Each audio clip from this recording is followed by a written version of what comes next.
নমস্কার বন্ধুরা, আরও একটা নতুন ভিডিওতে আপনাদের সবাইকে স্বাগত। আজকে বানাবো বেলের শরবত। এই বেলকে কিন্তু সংস্কৃতে বলা হয়েছে শ্রীফল। তার কারণ হচ্ছে এর অনেক গুণ। আর এই গরমের দিনে একটু ঠান্ডা ঠান্ডা বেলের শরবত আমাদের শরীরের জন্য খুবই ভালো। তো আসুন দেখে নিই কীভাবে বানাচ্ছি। বেলের বাইরেটা বেশ শক্ত বলে ভেঙে নিয়েছি, আর এখন দেখছি ভেতরে কিন্তু এই দেখুন মাঝে মাঝে বীজ একদম সাজানো আছে, আর বীজের আশপাশে একটু থলির মতো আছে, সেটার মধ্যে কীরকম আঠার মতো আছে। তো এই বীজ এবং আঠাটা আমাদেরকে বের করে দিতে হবে। আর পাল্পটা আমরা নিয়ে নেব, একদম চেঁচে নিয়ে নিতে হবে পাল্পটা যতটা সম্ভব। আর বীজ আর আঠাটা কিন্তু পরিষ্কার করে নিতে হবে। বেলের শরবত বানানোর জন্য এইটাই সবচেয়ে কঠিন কাজ। দেখুন জায়গায় জায়গায় একদম থোকা থোকা করে বীজটা রয়েছে, আর তার আশপাশে আঠার মতো। তো আমরা যতটা সম্ভব বীজ এবং আঠাটা বাদ দিয়ে দেব।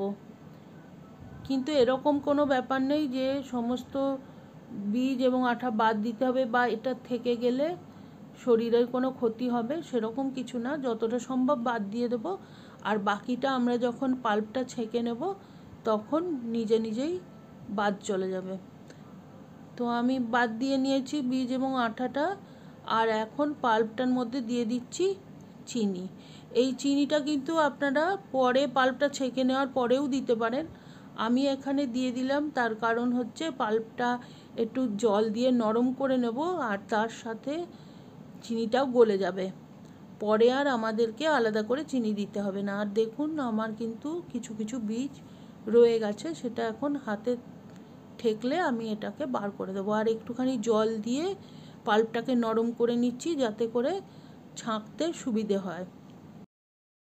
আর এখন আমি একটা বাটিতে ছাঁকনি দিয়ে নিয়েছি, আর পাল্পটা দিয়ে ভালোভাবে ছেঁকে নেব। এতে করে ফাইবার আর শক্ত পার্টগুলো বা কোনো বীজ থাকলে সেটা বেরিয়ে যাবে।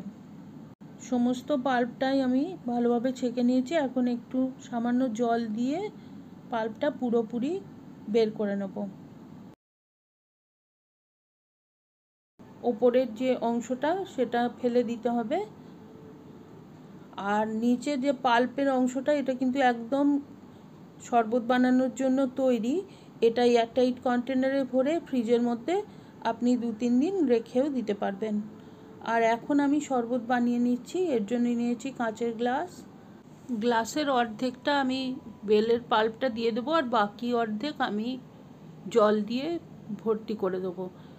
আপনি যেরকম ঘনত্বের শরবত চান সেই অনুযায়ী বেলের পাল্প দেবেন এবং বাকিটা জল দেবেন। বেলের শরবত কিন্তু দুধ দিয়েও তৈরি করা যায়। তো আমি একটা যেমন জল দিয়ে তৈরি করলাম, আর একটাতে দিচ্ছি ঠান্ডা দুধ। যেই রকম ঠান্ডা শরবত খেতে চান সেই অনুযায়ী এরপরে বরফ দিয়ে দেবেন, আর ঠান্ডা ঠান্ডা শরবত এনজয় করুন। এই শরবত শুধু পেটই ঠান্ডা করে না, তার সাথে এটা ইমিউনিটি বুস্ট করে, এনার্জি বাড়ায়, আর বিভিন্ন রোগেও বেলের শরবত খুব উপকারী। তো বাড়িতে অবশ্যই বানিয়ে খাবেন, কমেন্ট করে জানাবেন কেমন লাগলো। আর এই রেসিপিতে যদি আপনাদের বিন্দুমাত্র উপকার হয়ে থাকে তো please like, share and subscribe my channel.